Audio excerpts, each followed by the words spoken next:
Nadia, how are you doing? You're over in London, so how has the big move gone? And welcome to the Petey Performance podcast as well, I guess. Thanks, Mil, for having me. So I moved over a week today. So I am based in East London, so I'm pretty happy with my area, but I got sick like as soon as I got here, so that was a bit of a setback. So I had to miss a few days of training. I think I was just tired and stressed from the move anyway. So that was a setback, but just getting into a routine now just the last few days. You're not having much luck, are you? No, it's been a series of unfortunate events for me, probably since last summer, I'd say. So, just a few things going wrong the whole time.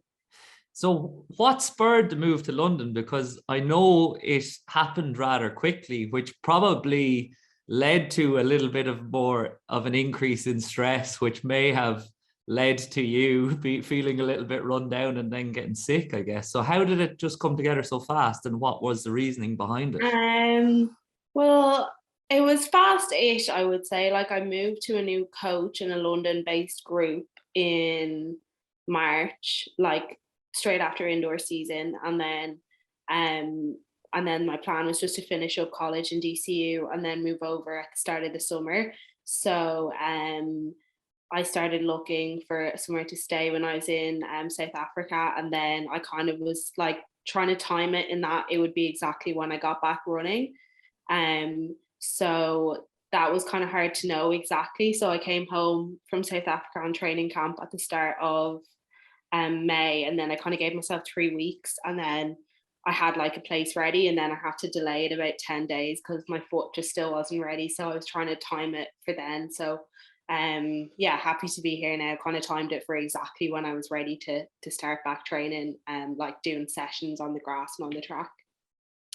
So that's what I was going to ask about the foot injury. Could you talk to us a little bit around what has happened, and are you back to track now, or are you just transitioning back to track? So you're trying to up your loads and up your plyos, I suppose, before you get back to that repetitive strain of the training that is entailed for 800 and 1500 meters. Yeah, I would say I'm very much still in the transitional phase.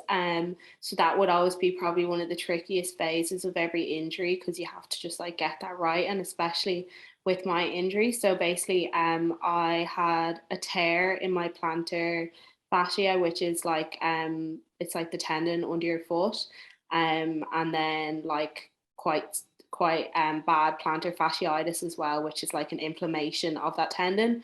So basically, I've been dealing with that since like the end of December, and I just thought it was just plantar fasciitis, like, and not a tear, and I wasn't really aware that you could like tear it from running through it so much.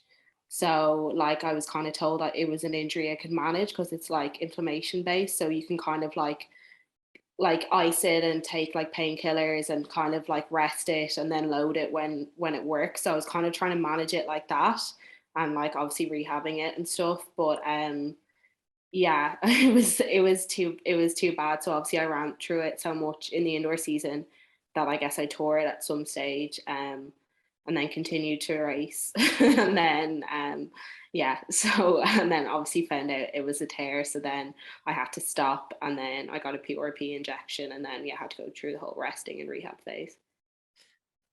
It's not a comfortable injury to have, or inflammation to have at the bottom of your foot, because it's like all those injuries, you only realize how much you need your feet to walk around and do acts of daily living when you can't do it anymore, when you're in pain. But you must have a pretty high pain tolerance if you're going out running indoor 1500 PBs with serious plantar fasciitis. Do you have a high pain tolerance, would you say? Or do you think you just managed your loads really, really well so that you could kind of still hit that PB and still push yourself a little bit harder at the optimal kind of times on the track?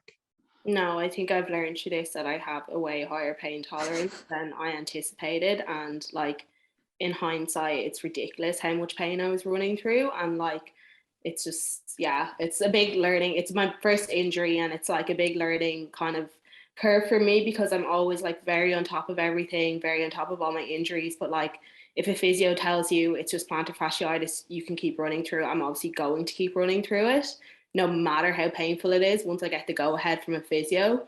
So like no one, so yeah, it's just like it's annoying to look back on because like I'm not like I ran a 1500 PB indoors, but like for me it was like a hugely disappointing season. Obviously just because yes, I could run through my foot, but obviously it was just taking away from my performance and I couldn't really like sprint through it. I felt like I couldn't get like that last kind of like kick through it, and my 800s were quite bad as well because I think of that like faster pace, whereas I could kind of handle the 15s better.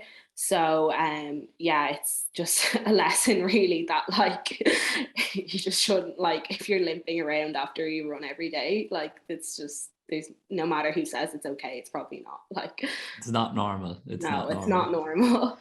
So, but if we were to look at the positives, I would imagine your pacing has improved an awful lot throughout the races because you weren't able to rely on that kick at the end to get you into prime position to run a good time. Would that be fair, or would it be this? No, I'd say you're reaching a little bit. I know it's I'm a good to be coach. more It's my job positive. to reach. Yeah, no, I think you're reaching a little bit there. I think like I was quite aerobically fit, so I got some good training done over winter, and then I got some good training done in January, on training camp, despite managing the foot. So like aerobically, I was quite happy with where I was, and then obviously it just all didn't come together like that well, just because of my foot, but yeah, sure. Look, we'll go again soon, hopefully. We Put it take behind we us. take the Yeah. positives, learn the Yeah. lessons, and we move on. So it sounds like you're very much of the opinion at the moment that you're like, what if I didn't have the foot injury? I could have shaved another couple of seconds off that PB, rather than thinking, wow, I'm a tough woman that I was able to run a PB with a tear in my plantar fascia. Or is it a Yeah. combination of both? Yeah. Yeah, I know. Yeah, it's hard. I guess I try not to like look into it too much. Like it's just done now. Wasn't a good season, but it wasn't like a disaster either. It was disappointing, but I have a reason why. So I guess I'm kind of just like put it behind me. There's no point in like over analyzing it or anything. But yeah, it's more just like a lesson that like even like running through pain, even if you physically can run, like takes away from your like performance. I'm sure that applies to any sport with any injury. Even if like you can physically play, like if it hurts, it just like mentally gets to you and takes away from your performance for sure. Yeah, for sure. And as you said, it applies to any sport and any athlete. No matter how small the niggle, it will affect your mindset to a certain degree, I suppose. But to talk about your mindset now, it sounds like you still have that hunger to go push and try and achieve great things next, even if it is next season. So do you think that now that you've had, say, a season that in your own words was a little bit disappointing for you, does it leave you kind of hungrier to go at next season and achieve some more PBs and hit some and achieve some more, I suppose, medals, hopefully, but we don't talk about the medals, we talk about the process. Um, yeah, for sure. I guess I'm always quite hungry, definitely. Like I find that like doing well makes me hungry because I realize, oh, it's really fun when things go great and I want to make that happen again. But also equally when things aren't going well, you want to make them go well. So either way, I feel like my motivation is always quite strong. I don't really struggle with that. But I'm hoping to be back this season. Obviously it's a long season, so World Championships are at the end of July, but the qualification closes at the end of this month. So I don't see that happening for me, unfortunately, because I've only done two track sessions so far. And I'm still a while off being in spikes. But Europeans are at the end of August, so like kind of the second I got the diagnosis of the tear, I knew I had to take like a good few weeks off, my kind of focus straight away switched to them because there's still like plenty of time to qualify and perform well at them. So that's kind of been my like light at the end of the tunnel for this injury. So to talk about the shift in focus, then, is your focus very much on qualification or is it on competing in that qualifier? No, it would definitely it'd be a bit more ambitious than just qualification for sure. Okay. Yeah. So do you think that this injury, because you've talked about it already, has given you a new perspective on your training or on your competition or the way that you approach athletics? Or is it very much the same bullish kind of all costs mentality that you typically have? Because it sounds like you're so incredibly driven that it's just like, this is it and this is what I'm going for and I'm going to get it. I think it's definitely taught me there's different ways to get to like the same thing. Obviously, I haven't got there yet, so my current journey is still under test. So we can turn around and reflect on that a little bit better after August. But definitely, I've gotten a lot out of the cross training, like way more than I expected I would have. I think that's definitely thanks to my coach and the fact I was able to go to South Africa and like really like have really good facilities and have someone watching over me the whole time. So obviously when you're as a runner, when you get an injury, you're like straight away afraid of losing fitness and speed. I would say more so fitness for like middle distance and up, because like speed comes back in like 2-3 weeks, whereas like a base of fitness takes months. So obviously immediately I was afraid of losing that, but like since I started the cross training and I've seen what I can do there, like that fear is like completely gone. Like I feel really confident in my fitness, and it's been just like nice discovering how much you can get done on the bike and in the pool and like even on the rower. So I think that's been like really interesting and some like definitely something I'll take forward with me even when I'm not injured. Like I think I kind of learned maybe you don't need to run twice a day. Like there's other ways to kind of to do things and other ways to get sessions in and aerobic work in. So I think I learned a lot there. I was going to ask if you have a new best friend, because we had Orla Comerford on and she said that going through her injuries, her best friend became the bike. And looking at your Instagram over the last few months, you've been on the bike quite a lot. So have you started to enjoy that style of cross training a little bit more than you had previously? Yeah, for sure. I had like very little experience with cross training. Luckily, I've been like really lucky with my injury history, and like I'd say I only had like the experience of cross training to replace like an easy run, if that made sense. Like I didn't know how to like replicate a session. So I've been doing a lot of bike sessions on the watt bike. So yeah, and I've seen Best of Orla luck to running. you. Yeah, exactly. Yeah, Orla's witnessed me, and we've discussed it and stuff in the institute as well. Like it's yeah, it's it's really hard. So I definitely have managed to like work hard on that, and you can definitely get your lactic up very high on that, probably actually even higher than on the track because you're sitting down, so you can like handle more. Whereas if you got your lactic that high on the track, like you just like wouldn't be able to run or stand anymore. So Good job you're sitting on the bike to yeah, listen. exactly. So you can actually get more out of yourself. So I definitely have a newfound respect for the cyclists. Yeah, and then I use the pool a lot. I can't like swim very well, but I do aqua running, so I definitely have got a lot out of that as well too.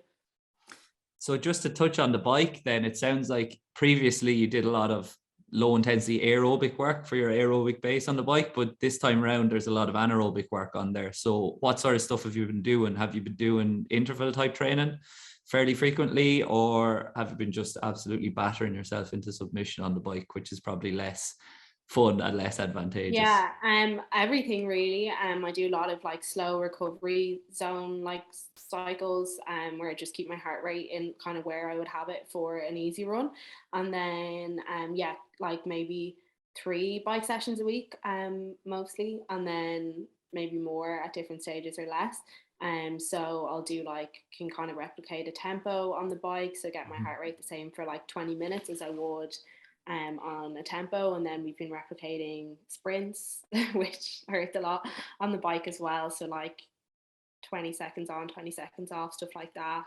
And then How many reps are we talking? I know it depends on the day, like, yeah but just to compare you and my athletes that are on the bike, just so they're not yeah moaning at me anymore. and one I do usually is like maybe 45 seconds, 10 by 45 seconds off 35 seconds rest, and then take like 4 or 5 minutes, and then do like 20 seconds hard as you can off 20 seconds 10 times.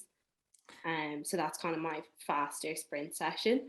But yeah, it kind of varies every week, which is good. Like my coach is really good at like always kind of giving me different sessions. So I haven't found like the cross training like that boring. Like, well, the long bike stuff is kind of boring. Like if I have like 60, 70, 80 minutes on the bike, that's boring. But like the sessions are kind of change every week. So that kind of keeps it interesting. So you couldn't envision yourself going and purchasing a racing bike post career and going out for a 60, 70, 80-minute run? You're definitely all about the running still, Uh, you reckon? I'd probably rather do it outside. I Yeah. guess I could have looked into that, but just I don't really have like somewhere I could do that like safely at speed. Especially not in South Africa. Not in South Africa and not in South Dublin either. Yeah, So true. but yeah, it would have been definitely more interesting to do it outside for sure. But yeah, I think seeing myself keeping up running rather than getting into cycling. But who knows? Who knows? So to talk about looking at the same thing in front of you all the time, then we'll touch on the aqua jogging as well, I suppose, because I've a fair experience with aqua jogging myself, with lower limb injuries, and it is great as well. But by God, did I find it boring as hell. And also sometimes when you're doing it, well, maybe it's just me, probably not yourself because you've such experience with it. I'm like, I look like an absolute melon here, so I do run it in this pool. Yeah, I definitely have felt like that a lot. Yeah, because I feel I've had a lot of people like stop me, and be like, "What are you doing?" But they ask nicely, I guess. But yeah, it's boring. But I'd say I find the bike probably more boring, because you're in one place.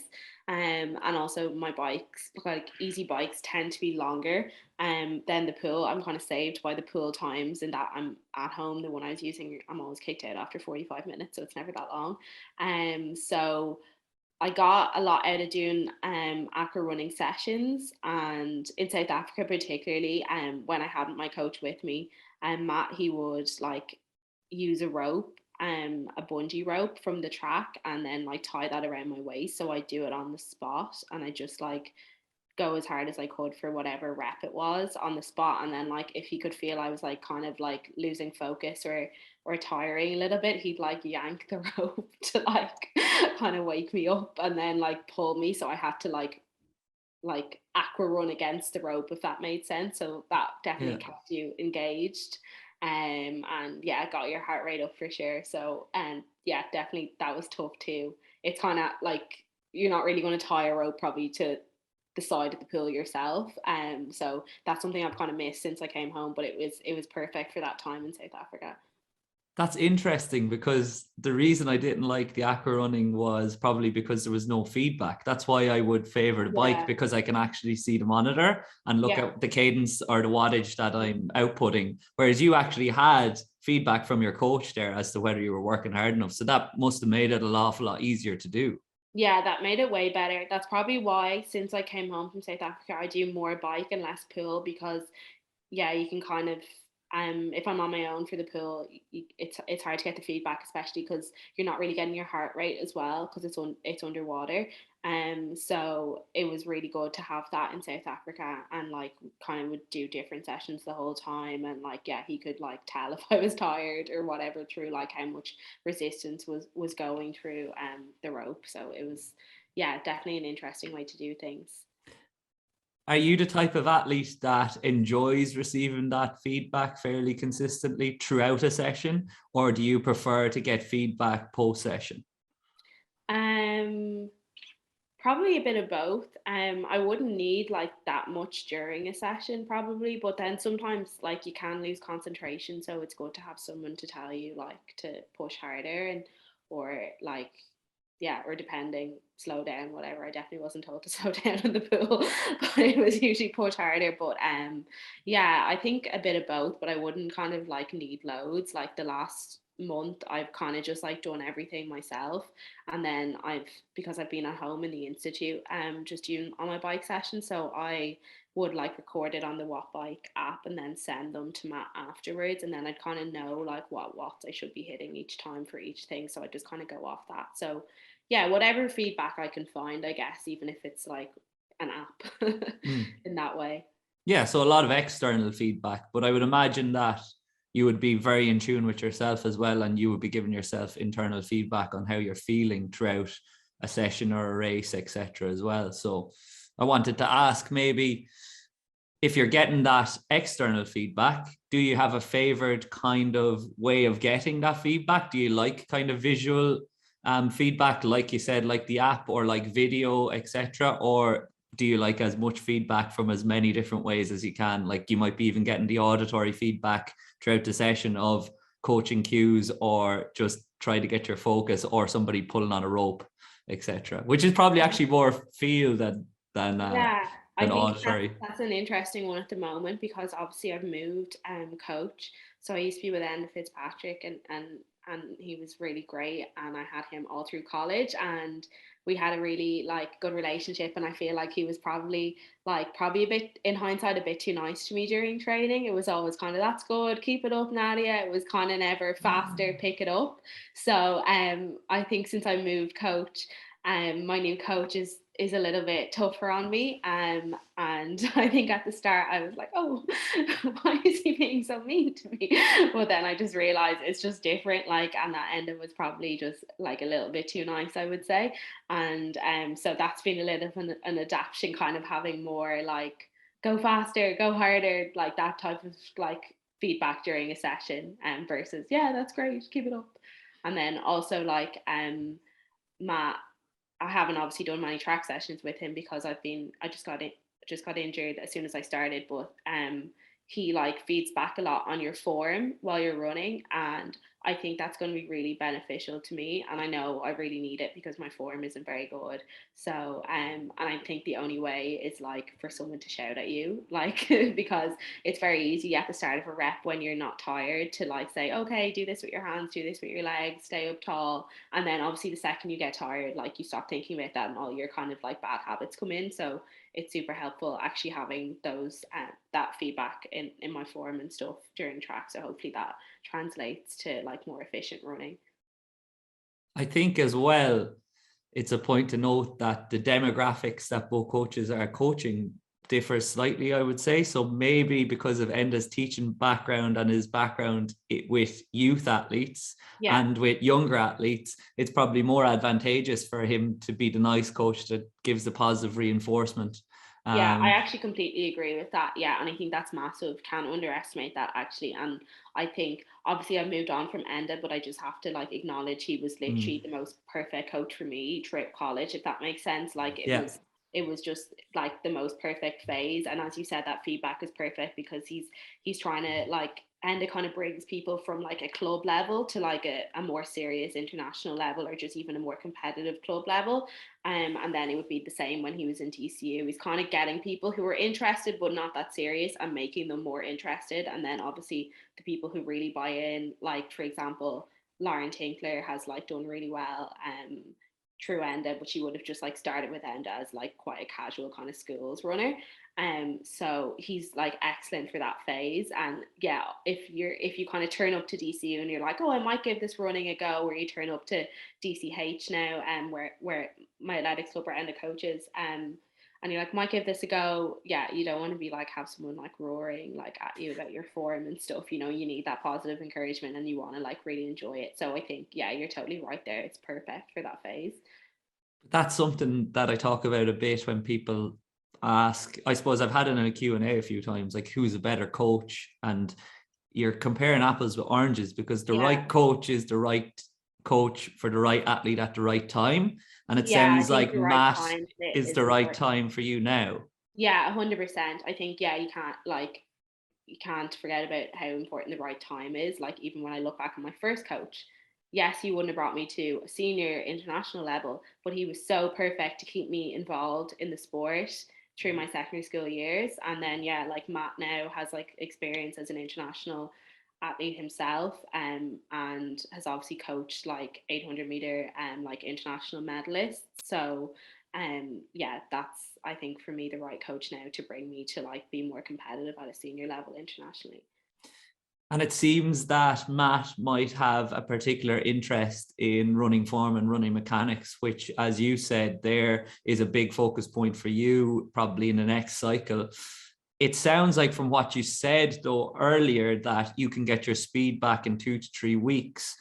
Would you have always been an athlete that would be more would find running fast easier than being fit aerobically and running the longer distance, which is why you have to put particular emphasis on the longer distance. Because in theory, I know you said 2 to 3 weeks you'll get your speed back, but if a lot of my athletes haven't been sprinting very, very close to when we test them, they'll drop off in speed dramatically. So would you be naturally inclined to being fast? Yeah, see, I think it's different now because I've had so much time off running. So it like, look, we'll see. Who knows? Like we've been trying to replicate it on the bike and stuff, obviously, and like movements in the gym. But I think overall, I'd actually be more aerobic definitely for 800 than speed based, but just kind of like general rule, I would say, for like athletes in like most distances from like 800 up, like you do like a big block of like endurance and then you kind of sharpen up for your races, like, and that can be like maybe some people that might take like 6 weeks to sharpen up for their races, and that would be kind of running at like race pace and faster, if that makes sense. And then but for me, usually like I can do, let's say for indoor season, I can usually get away with doing like just like really long endurance stuff all winter, and then like 2.5 3 weeks of indoor and like indoor faster kind of race pace stuff, and then like usually I've been able to the last few years like get myself into like 202 shape off that like quick enough. Not this year because I just did not run well indoors. You're on one foot. Discussed, but like just giving an example of, I guess the 2 years before that, yeah. It sounds like you know your body quite well now, and you know what it responds well to and what it doesn't really like as much. Would that be fair to say? And probably even more so after this injury. Yeah, it is fair to say, but also for sure, and I think that's really important for athletes, is to like know like when it's too much, when it's too little. I definitely get it wrong sometimes, as I did with my foot, and as I did probably it's probably the further end of the spectrum rather than the near with you. But in terms of like training, yeah, I think I can like measure it quite well. It's just like a skill you acquire the more you train, I think. So like most people probably get it as they develop, and I'm sure I'll get even better at it as I kind of like go on. But definitely still need coach's input, and then obviously like me moving coach, I need new input because I want to improve. So like I guess I don't know how to make myself a sub 2 runner or whatever. So that's why I kind of moved and needed like new input there. So I definitely don't know it all, but can like know the kind of cues of when I'm tired and stuff like that for sure. Yeah, and I'm sure you have an open dialogue with your coaches as well as to, look, I'm not really feeling great today. Maybe we need to reduce the volume of this session. Although I wouldn't see you saying that too often, going by the way you're speaking there now. I'd say you are so driven that sometimes, the last few months being an example, you kind of convince yourself that you're grand and that you're able to push, whereas sometimes the coach as a guide can say, no, do you know what, we're going to cut it there, you've done enough work that's of high quality there, that we've done enough, go and recover now and get your recovery in, and we'll come back and tomorrow will be another day. Yeah, I think it's really important to have that conversation with your coach for sure, and to be comfortable to do that. So I definitely have always been a big advocate for just like being able to communicate a lot with your coach. So yeah, obviously as I said, I get it wrong sometimes, but I think like your coach doesn't know how you feel, or your physio or your like strength coach. So like, you can't just expect them to know.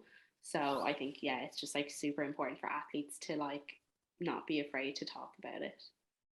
Absolutely. The more information that the coach, the therapist, the practitioner gets, the better, because they can use that information to help guide you to a higher level of performance, I suppose.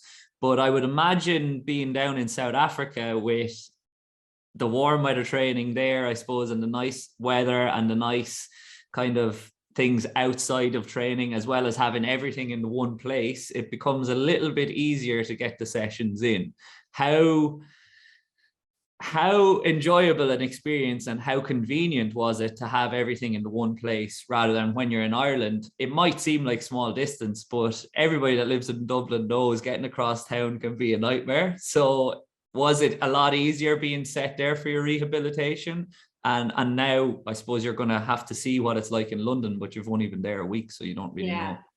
Definitely. I think that's one of the main reasons you go to warm weather camps. So I'd usually go 2 times a year. And yeah, just everything in one place. And that's just super important. I think you can't like underestimate how much like logistics are important for athletes, because like if you're like driving an hour in traffic for training, especially like twice a day or something, like that's going to take away from your motivation and like how excited you are for training. And like even if it's maybe in January you're trying to get sessions done in Dublin and the weather is terrible and you can't hit your times and you go into races with no confidence. So yeah, I know it might seem maybe to people outside the sport like a bit like, oh, but good for them going off to the sun, but like there is reasons, and it like literally does like benefit your preparation. And even when you're not running, like me, for South Africa, I had it booked before I knew I couldn't run. So obviously like the doctor originally was like, oh, maybe don't go to South Africa, and then I discussed it with Matt and I was just like, no, like I can get all the training done, there's good physios there, like I'll get the most out of my rehab process if the gym and the pool and the bike and everything is there, versus at home like knowing I should have been on camp but now I'm injured. Like I just would have been so hard mentally for a month to like train twice a day on my own. Absolutely. And I'm sure as well, like having that new set of therapists and that new team around you enhanced your motivation or drove it on another little bit, as well as the setting of South Africa. But was it a little bit daunting going to work with all these new people, as well as exciting for a big move for the camp? And how did you manage that then as well? Was it more communication than you were used to because the therapists and the coaches didn't know you as well? Yeah, it was definitely daunting.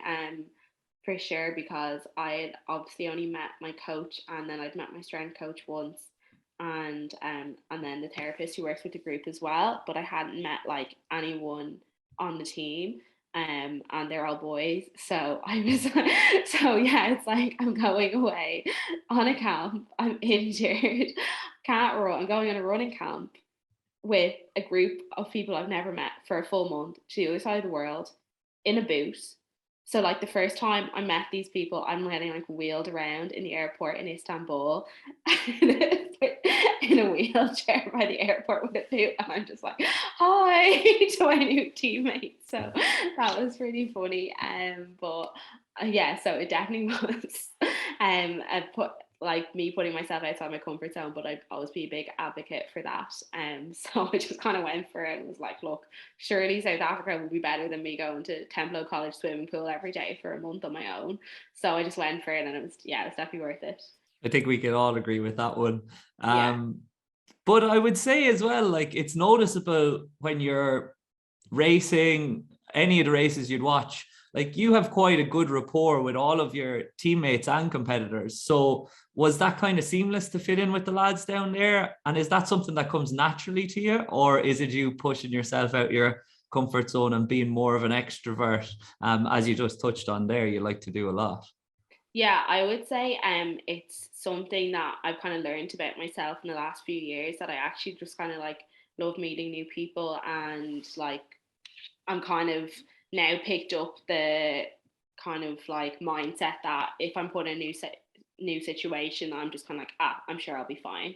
Like I'm sure I can get along with them. It'll be fine. So I've just kind of, because like you just meet so many different people at meets, and like I can just be sent to this 800 in like Slovakia, and I don't know who's going to be there, and I don't know who I'm going to sit with at lunch and dinner, and like and yeah, end up just like sitting with whoever from whatever event from whatever country and just like chatting to them and getting to know them. And like I look back and all that, and I think I'm super lucky that athletics gives me that opportunity to like meet so many new people and then like push myself kind of socially in that way too. So so then it kind of makes me be like, oh, I'm sure I'll be fine. And it was kind of a similar mindset moving to London.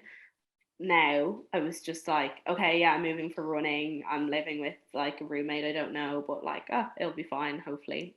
So that's kind of just how I go about things, because I like to think, yeah, I get along with most people well. You're Hopefully not people that think that far. about me well too. Yeah, I'm sure they would. But you're not that far in London anyway, and there's loads of Irish athletes over in London as well. So you're definitely be fine over there. Loads of people you know, and you're less than an hour to get back to Dublin. So Yeah, no, exactly. Like I knew moving over, it was like a very like safe move, if that makes sense. And that was like a big factor why I picked like the training group I did, because like I was like, London is somewhere I'd actually want to live if I wasn't a runner as well. So that was like one of the motivations for sure. So then to talk about training groups and what you just said there about meeting people that are going to be running the 800 with you from other countries, other teams, etc. And there's a very strong team of 800 meter runners in Ireland at the moment, all of you knocking each other off the top spot consistently over the last couple of years. I'd be interested to ask you then, what happens come race day in relation to these relationships when you're at the start line?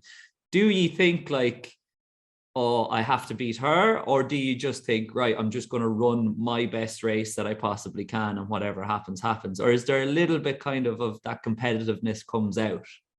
No, I think the competitiveness is there. Like none of us would get to our level at all. I think you can be competitive and you can want to like beat people, but you can also be good friends with them. Like I Mm. think it's just like a balance of that. And I've kind of grown up with that because my best friend Carla, from school, we were both like kind of the same ability since we were like 10 or something, and then we went to school together and like we were best friends. But obviously race day, like I want to see Carla do great and everything, but like on race day, if I'm racing her, Yeah. I want to beat her. So I guess I was used to it.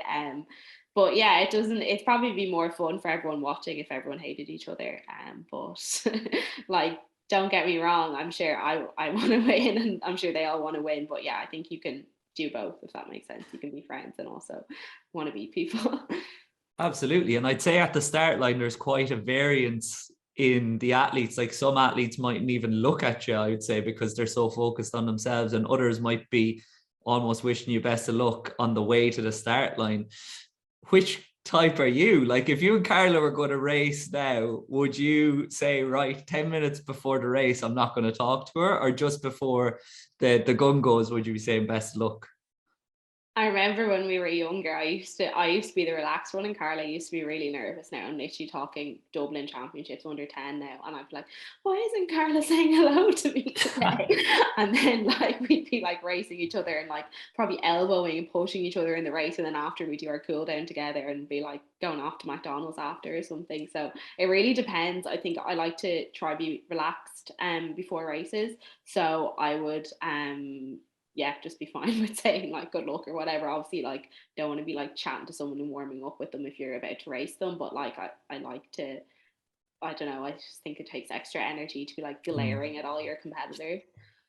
You like to be relaxed going into the Yeah, race, like, yeah, which is completely yeah. understandable. And it's just like the two different type of athletes, I suppose. They say there's a warrior and a worrier, and the warriors would benefit more from having a lower level of arousal coming into a Mm. race, and the warriors benefit from the higher level. I myself would definitely be a worrier, so it's probably better for me to go in relaxed and not even thinking about what's going to happen if I'm going to play a game, etc. um, Yeah. but I wouldn't even say that. Now I'm on one end of the spectrum. I'd say you can find yourself across that. You could be somewhere in the middle, and it might change depending on the race. Um, Yeah, no, for sure. That's definitely an important factor. It does change depending on the race versus like a championship versus just like a timed race where you're trying to get like qualification, or like it does depend like what you want to achieve out of the race. so then I wanted to ask you about like the pressure that you put on yourself, because there's quite a contrast there between, like, I've heard you speaking before about post races. If you don't perform well, you could be thinking about it for a longer time. This might actually match up well with what we just talked about there a second ago, because pre-race you're trying to be completely relaxed at least. So maybe you would be towards one end of that spectrum of more of the warrior type athlete, because you obviously are so committed to it and you want to do so well in it that you probably can't help but, if you don't achieve the goals that you've set for yourself, thinking about it long into the night afterwards. Yeah, that's something I'm like actively trying to change, because it's just like I really learned last year, like it doesn't make me run better. if I like beat myself up after a bad race. Like if I had a bad race, it's usually because something was going on. I messed up, or like I just wasn't like in the shape I thought I was. Pace went, like obviously there's loads of reasons, but like it's done. It's not because I turned up to the start line and was like, oh, I don't feel like it today. Like it's never that reason. I always gave 100%, but sometimes that 100% isn't performance I hope for. So I think I've worked a lot with like my sports psychologist on that, because I just realized it just like pulls down my mood and enjoyment of the sport overall. So I definitely have not mastered it at all, but I think the best athletes know how to like pull out a good performance in tough times, but also put a bad performance behind them really quickly and move on and then perform well again the next day, even after they had a bad day. So I think that's something I need to like continue to work on. So I think, although in hindsight, looking at my indoor season, I was like disappointed with every race, to be honest, but I wasn't bawling crying after them all. So that was a little win for me. I got positive out of you eventually. Yeah. So I did. I assume it's still Jessie that you're working with, and she's so positive as well that like that's obviously got to be a great help. But I wanted to ask you then off the back of that, do you have any specific strategies that reduce the amount of kind of stress post race now, or do you like, well, you must, I suppose, if you're working with her. Yeah, I still work with Jessie and she's great. Obviously, like I'm nearly like, what were my strategies now? Because it's so long since I raced or been in that competition mindset now. But yeah, we've definitely worked on it a lot. I would say it's kind of what I said in the last question, just like reflecting, like it was not like, yes, it was my fault I ran badly, but it wasn't because I like didn't try my best, and just reflecting on that. And like sometimes it's out of my control, or it was just a bad day, and I just need to like acknowledge that it's done, and like beating myself up about it does not improve my performance the next day. So it's kind of just around that. So then do you have any specific things that are your go-to to then switch off from athletics? Because obviously, like, you're obviously far more than an athlete. Like, you've just completed your degree in DCU marketing, I think it was, Yeah, Mint. marketing. And then you have all your friends outside of athletics as well as within athletics. So post race, do you do anything yourself to kind of just switch off, or maybe not even post race? Because being an athlete is a full-time gig now. You have to keep up with all these sponsorships. You're on social media. People like me are annoying you looking for podcast interviews. Do you like set aside time for your Nadia time essentially? Yeah, definitely. I would say just like really simple, boring things like just like Netflix. Like after a race, particularly, like I have to just like put away my phone, and just like it's hard to sleep usually after a race, so I'll just watch Netflix until I fall asleep, basically. And then like outside of kind of the racing scenario, just kind of standard stuff like going for coffee, going for food. Obviously in a new city now, so that's super exciting. So I'll be exploring that. I have some friends that are here for the summer, so excited just to have a look around with them. And then it's always nice to have friends that aren't runners. As much as I love my friends that are runners, it's always nice to have friends that aren't runners. Because I think, yeah, that's the best way to switch off, because like you literally can't talk about running with them because they don't know what you're talking about. So I think that's important. And then in terms of like my degree, at the moment I'm not working, but I'm kind of like considering it at the moment. Like if I want to work purely for like, obviously financially it's a good It's idea, but beneficial, yeah. it's beneficial, especially living in pricey London. But I think also like the last week I was like, I could just do it like a way to switch my mind off right now, because I'm training twice a day and it's busy, and like you're kind of cooking and resting and whatever and getting stuff done in between. But like it is nice to have other things to think about, and sometimes it kind of like takes your mind off it and then positively impacts your performance. So that's something I'm considering at the moment. Like I had it in my head after college, I was going full time and just focus everything on running. But like now I'm like, would it be beneficial for my performance to have like a job like to help me kind of switch off? So yeah, stay tuned for the decision on that, I guess. And if anyone wants to hire athlete who is busy all the time and in different countries. So we'll see if that There you works go. out. But yeah, we'll see. But would it be fair to say that if you went in on it, just from listening to you now, you would go in on it and you'd want to do the best possible job that you possibly could? So it might add to the stress of being an athlete in a little bit. So it definitely probably couldn't be a full-time working role. Probably a Oh yeah, part-time one yeah. would suit you better, Yeah. Oh, there's not a hope I'm considering a full-time role for sure. Like especially in London. no, it's just like not physically possible. But yeah, so it's like a part-time thing. But yeah, I would obviously want to do well if I was working, because I actually really liked what I studied, and like I'd be like quite like aware of that I have a career after running, and I'd be kind of like wouldn't be obsessing over it or anything at all, but I'm aware of it, and like I want it to go well. So yeah, I probably would want to do a good job, but in only a few hours a week, I guess. And you'd have something to talk to your mates about as well that wasn't running related. Because as you said, when you're talking to them about running related stuff, they'd be looking at you like you have two heads. Yeah, Um, is exactly. that hard sometimes when you're with your friends that don't run for them to empathize with what you're going through? Or is it good in a way that sometimes they're just like, ah, yeah, but Nadia, it's just running. Like, we'll just have a Oh drink, we'll have no. a coffee. Like, Oh no, it's absolutely brilliant, because it's irrelevant to them if I ran 1 second slower than I hoped to. Like they just like don't have a good concept for it. Now, to be fair, they have tried a lot and they're getting much better. So they probably know a lot now, more than they did a few years ago. But I think it's like so healthy to have people who just don't, not that they don't care, but they just don't know about it, and to be able to switch off like that. And it's not like I have a shortage of people to speak to who do understand. So it's good to have people that also don't understand that I can just not go to with my athletics problems with. but as you said there, you have a great network of friends and other athletes that you've worked with or have been teammates.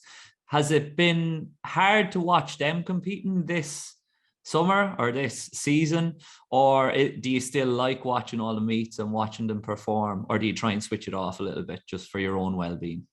Yeah, it's definitely been tough. I like not gonna lie. I think like it was so fine in hindsight having an injury and being on camp, and it's all great. You're on camp and you're training hard, and then it's like it kind of got way harder once the season started, to be honest. Like watching the races, and you just kind of feel like time slipping away from you as like watching your teammates progress. So like yeah, I literally can't lie. It's just like really hard. I still do watch some of the races if I feel like it. Like some days I don't feel like it at all, so I won't watch anything or check any results. And then other times I will watch them and like be happy for people like who've supported me throughout the years, and like just enjoy watching them. But it's definitely like probably the toughest part of any injury. That's the thing as well. Like, you're happy for them and you're not begrudging them at all, but it's more so it's putting pressure on you in terms of time pressure that you're just probably putting on yourself as well Yeah. at the same time. Because, like, it sounds horrible to say, but don't worry, I'll say it, not you. It's probably harder because everybody's just doing so well over this season. Everybody's hitting Yeah. PBs, especially in your events. So, Yeah. like, you're kind of thinking, I want to get back on the track so that I can go and compete with these girls again. Yeah, yeah, definitely. Yeah, no, it is hard in that way. Obviously the standards continuing to improve, which is good, and I know that makes me a better athlete too. But yeah, it is hard when you just like can't do anything about it. You know what I mean? So I'm just trying to like keep it day by day, and also like obviously I still have time this season, but it's also like important for me to think whatever happens this season, and that's not taking away like what I hope to achieve this season, because I'm still very serious about the season. But I have like years ahead of me where I won't be injured, hopefully. So I'm just like trying to take the pressure off in that way, and just like I have like a full career to achieve all the things I want to achieve. So that's kind of how I'm looking at it. So yeah, like I think in terms of maybe watching my event, it's hard because I can't respond just even like internationally and everything. But I think I've been enjoying watching Sarah Lavin particularly because she's my roommate from Tokyo, and I think she's been someone who I've been like I know she's had the feeling I've had of like being sidelined and doing everything she can with an injury and watching other people like her peers competing and doing well. So it's kind of like I look to her as like someone who like she's been through it all and look at her now and she's going so well. So I've been enjoying definitely like watching all of her races. And with that kind of injury as well, I would imagine, because in athletics, like it's not financed well in Ireland, unfortunately. You have to build a brand around you being an athlete and having a number of different sponsorships and stuff. There may be a little bit of fear when the injury comes that you might lose those lucrative kind of sponsors that you've worked so hard to build. So how do you manage that as well? And how do you actually go about building a personal brand? And what would be your advice to younger athletes around doing so?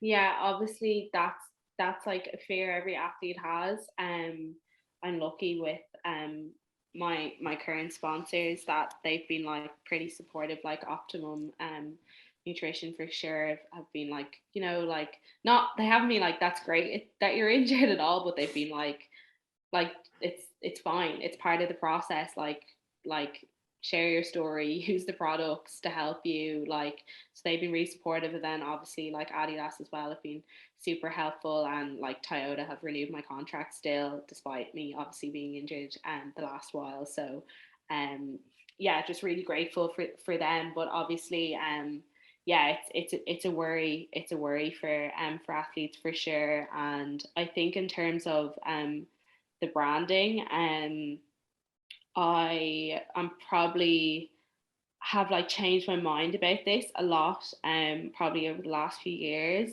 As of now, I'm kind of just in the mindset that like if you perform well, that takes care of itself. I think obviously it's important to think about how you come across, and it's really important to, like, from a marketing point of view, me studying it, like represent your sponsor as well, because they're investing in you and they deserve that. But I think like just I don't think like you need to think too much about building a brand about Mm. yourself, because if you just run well, like everything takes care of itself. So that's definitely my priority. There's an analogy in Australia in rugby league, I think it is, and they say just play good footy and everything else just takes care of itself. So your number one thing is obviously that has got the sponsorship deals, etc., is your performance.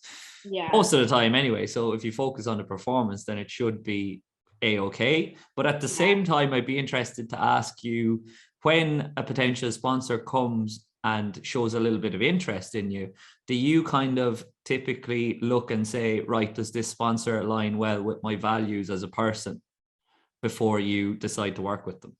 Yeah, of course. That's important, because I think like you need to be authentic, and like if you're going to promote the brand, you want to promote a product you're excited about. It's very easy to promote a product you're like genuinely enjoy and are excited about, and like a brand that you like align with, versus like I don't know, like I've never really promoted something that I really don't like, but like, if I had, let's say, was wearing clothes I really hated, like I wouldn't want to put up a picture of them. Whereas like now if I have like a really nice Adidas top, I'm naturally just going to be like, oh, I'll put a picture of this on my Instagram because I like this top anyway, and then it's advertising for them. And then similarly with like Optimum Nutrition, I use the products every day, so I'm going to like of course Want to share work with that I them? have the product with me today and I'm using it. So and then yeah, similarly again with my car, I use the car every day, so you're going to show it. So yeah, it's just important to be authentic in that way. And definitely like me, from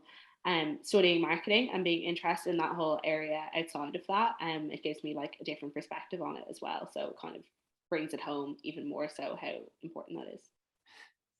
So this one's a little bit outside the box now, and feel free to throw it back at me. But Okay. if you were in the other shoes, or from your perspective on the opposite side of that sponsorship kind of deal, what makes the most difference for you as the athlete or the face of the brand from what the brand does for you?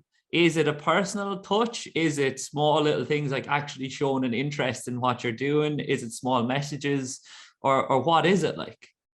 Sorry, are you saying this as in I'm the marketing manager giving someone sponsorship, or So I'm from your perspective, advice to brands who are seeking athletes are seeking the person that's going to be the face of the brand? What can they do themselves to show that they actually care about the athlete?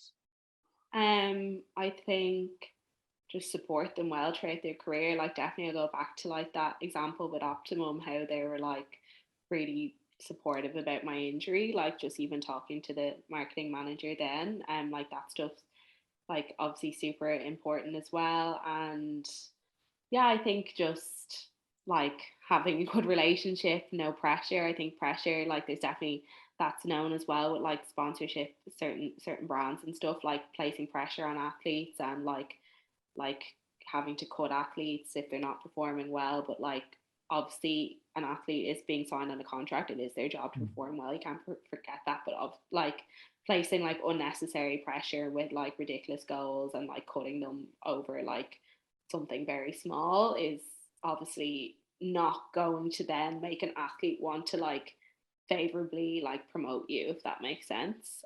So I think yeah, just having a good relationship, knowing the people working there in the marketing is really nice, and I definitely have that relationship with with my sponsors. So that's really nice too, because you're kind of like it's not just a brand, it's like you have the people behind It's a the brand. relationship. It's a relationship for sure, definitely, yeah. Apologies on that one because that was a pretty tough one, but you Yeah. answered it. You answered it very I well. don't know if I did, to be honest with I you. think you did. I think you did. Like, and I'm sure by the sounds of it, they would know what's going on in your life as well. Like in terms of races, etc. Going by, you have a personal relationship with that person, and even if they wouldn't know what races are coming up, they would be inquisitive and they'd be asking you during these conversations what is going on, how the injury is going, how rehab is going, and how you're doing mentally with the rehab. What can we do to help you Yeah, more? no, that stuff's really nice. And I think yeah, support is really important for athletes, even just yeah, people like asking how they are and that type of thing like makes a difference, or just can we help with this, can we help with that, that type of thing does make a difference, especially if someone's like going through a hard time. And to touch on support, and two people that we haven't mentioned yet, I've heard you speak an awful lot about your parents in the past and Yeah. how they didn't necessarily have a huge background in elite level athletics, but they've still supported you very, very well in all of your pursuits.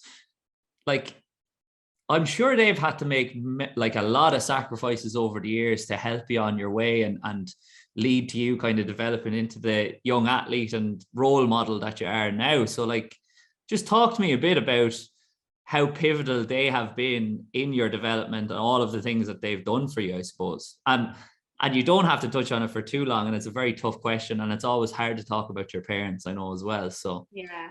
I think with them they just like got the right amount. They like kind of hit the sweet spot of support, because I think if you're like if you overdo it and you over encourage, then it like negatively backfires on an athlete. And like places pressure on them if you see like your parent is so into how you perform and like your progress in a sport, like that can then turn around and make you hate it. So I think I'm really grateful that I never got that. I always just got like it was just facilitated for me, if that makes sense. So that's really what I want to be like. If I'm a parent, I just want to like facilitate my athlete, or sorry, my athlete, my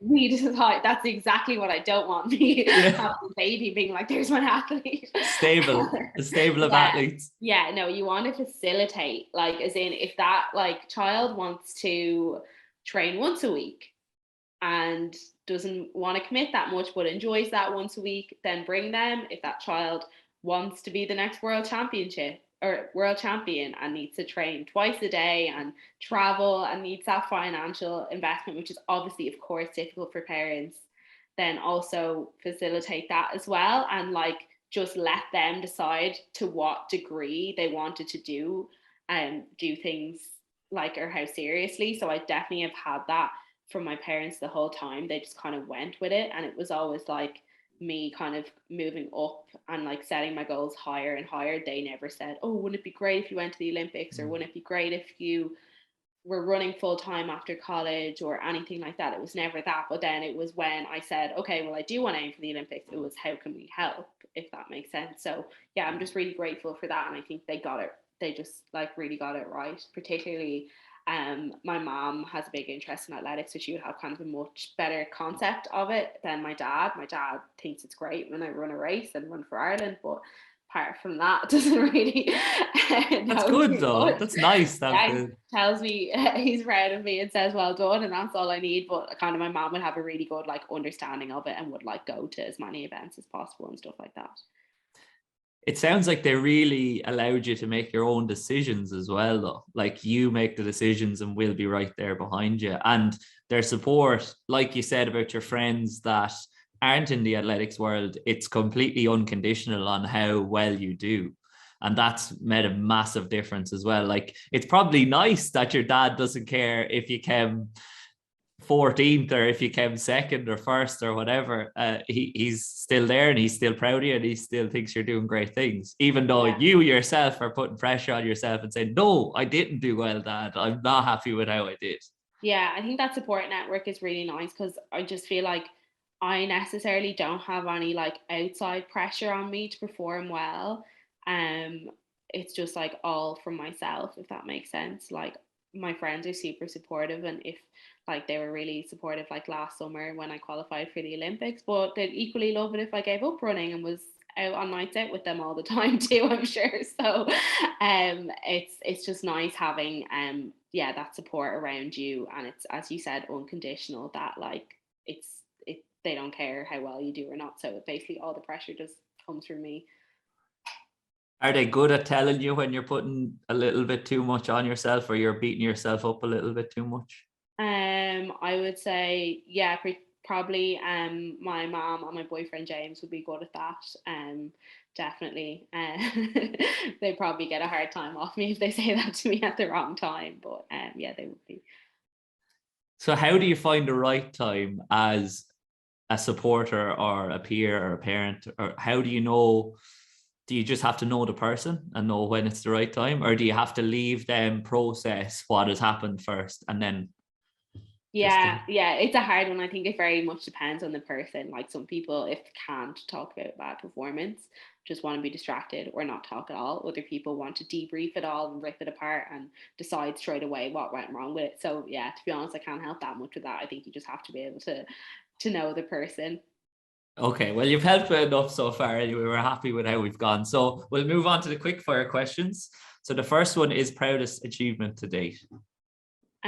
I would say probably my under 23 European bronze medal. It was like just like a big breakthrough for me at the time, and I kind of like really aimed to have that medal. So it was like just, yeah, I think that's my best athletics memory probably. Okay, deadly. Do you aim to play? Did you aim to place there then? You just said, look, I'm just going to get a medal. I don't care. Or was it, as we talked about earlier, like, I'm going to run a specific time? No, I like really aimed to place, and in hindsight, I always thought about the bronze medal. I know that sounds bad, but like the whole year, I literally just like visualized myself, like, because I knew it was like a long shot to get a medal, so I kind of imagined myself like scraping a bronze, which is obviously in hindsight probably not the right mentality, but it was a big jump in mentality still at the time to even Hmm. imagine myself getting a medal. So yeah, I like literally aimed at that for like, I remember just like 6 months, and I just like kept like telling my mom that I was going to win a medal, and she was like, okay, and then kind of like no, like dismissing me, and then so that was a nice one to actually do it. So I definitely need to bring that into my senior career. We just talked about earlier, though, it was probably the right mentality for you at that time, Yeah, not exactly, anymore. exactly. Yeah, it was the right mentality at the time. Yeah. So next one is favorite athlete of all time. Oh, I don't really have one. I'm sorry. That's all right. You can pick Yeah, I yourself. was. Yeah, I have like kind of I go through phases like different one, like different people I like. In terms of athletics, I try to like, obviously I have favorite athletes, but I think as I got older, I try to like not put anyone on a pedestal, because then Hmm. that then takes away from my performance if I go to like a world championships or something and I see someone and I'm like, oh my god, they're amazing, they're so much better, because they're not, they're just another person who's like competing, you know what I Hmm. mean? So in athletics I try to not have someone I really idolize. Is there um, anybody outside athletics? Yeah, I think outside athletics, such a basic answer, but I enjoy like the I enjoyed what's it called, The Last Dance. The Last So Dance. yeah, so I definitely enjoyed that. I wouldn't say like Michael Jordan's like my like diehard favorite athlete ever, but I definitely like enjoy that and learning about his mentality. It's quite like different to Most anything people. I've experienced. So I recently read the book by his trainer who I can't think of his name. It's a book called Winning. He was on Stephen Bartlett's Yeah, Diary of exactly. Yeah, CEO him. recently. He Yeah, was yeah, great. yeah. He was good. I read. Oh, it's annoying me. I can't think of his name, but yeah. So that was interesting. But yeah, I kind of go through phases. Don't have like a kind of die hard one. Have you been listening to many podcasts lately? Because I know you love a podcast, and I know Yeah, you listen to the High Performance. And I didn't know you yeah, listened to Diary of CEO, but another great yeah, one. yeah. I'd say that's the one I've been listening to the most at the moment. I kind of have fell out a little bit with the high performance one. I think once I got Mm. injured, I was just like, I just want to switch off a little bit, to be honest, because like, you know, talking about like performing and stuff like that's just like out of my control at the moment. So I try to kind of get out of the sports podcast, and I definitely like stop listening to running podcasts, stuff like that. So I quite like Diary of a CEO, and then because I like hearing about like business and like CEOs and that, I find that really interesting. And then I also like just listening to like stupid girly podcasts as well, to take my mind off performance and being the best and that type of thing. Because Diary of the CEO is like that as well. So Yeah. I quite like Vogue and Joanne, my therapist, goes to me as well. Yeah, that's a big one. I tried to get through that and I just couldn't. I'm probably not the demographic that they're looking Maybe for. not, maybe not. Um, but in terms of Diary CEO, I love Stephen's style of questioning that he goes with, and his active listening, like listening to the guest and then not caring where the podcast goes. I really enjoy that because every single one of the episodes is very, very different. Whereas I found, not to, I'm not criticizing at all. I found with the High Performance podcast, it can be quite similar because they're all coming from a similar kind of pursuit in a way. Yeah, Whereas, I agree. I think that's why I kind of just needed a break from that, even though at the height of it, I really love that one. But yeah, I find the Diary of a CEO has kind of like a broader base of guests, and yeah, it kind of goes in all sorts of directions. And yeah, I think he's a really good interviewer as well.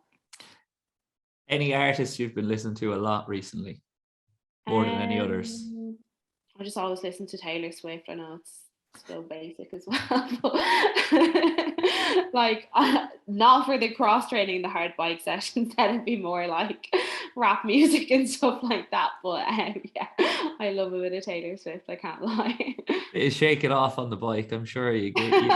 It actually hasn't been. I haven't used that one on the bike. I've kind of left her aside for the bike, and I just have to because it hurts so much, and because I have to lock in. I go with some hip hop and rap there, but outside of that, yeah, I like Taylor. Who's your go-to in the hip hop and rap then? Probably like Kanye, Mm. Jay-Z. I like Jack Harlow recently as well, some of his songs. So yeah, getting sick of them all quick enough now with Fair. need to update the playlist. Have you had time to read any books lately? Oh, I'm a terrible reader, unfortunately. I find like podcasts are kind of my way Mm-hmm. to educate myself in that way.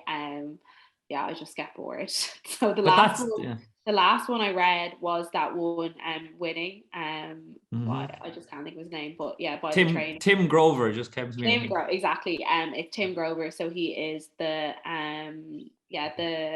coach of, I don't, he's kind of like just general trainer of Kobe Bryant and Michael Jordan. So Mm-hmm. I thought that was actually really good. I actually flew through that, and then I think that was at the start of when I just got diagnosed, and my sports therapist gave me that, and it was like a really nice gift for when I was just like, oh, how will I get through this? And that like kind of helped me lock in a little bit and focus. It's mad in the States the way like a trainer will be with one athlete, maybe a couple of them, but they'll just be with them and that'll be their full-time job. You're just my coach and that's what you do. Yeah, I know. Um, Yeah, it's crazy. it's so different, I suppose, to over here where you'd be working with multiple athletes, I suppose, but that's just the case, I suppose, in the States. That's where the money is. Yeah, if you can afford it, why not? Yeah, exactly. What's the biggest thing you've learned in the last 12 months? Oh God. I think they kind of lesson around that it doesn't make me perform better if I'm hard on myself about a bad result. And what would you tell your 18-year-old self? I would tell my 18-year-old self that to just keep putting one foot in front of the other in terms of achieving your goals, and you don't necessarily need to think too far ahead or believe that you can achieve those things. You just need to keep doing the actions to get towards them. I don't know if I explained that well, but it's all about the process. Just keep exactly. putting one foot in front of the other, and whatever happens, happens. Yeah. Thanks a million, Nadia. That was great. Thank you. Thanks so much for having me.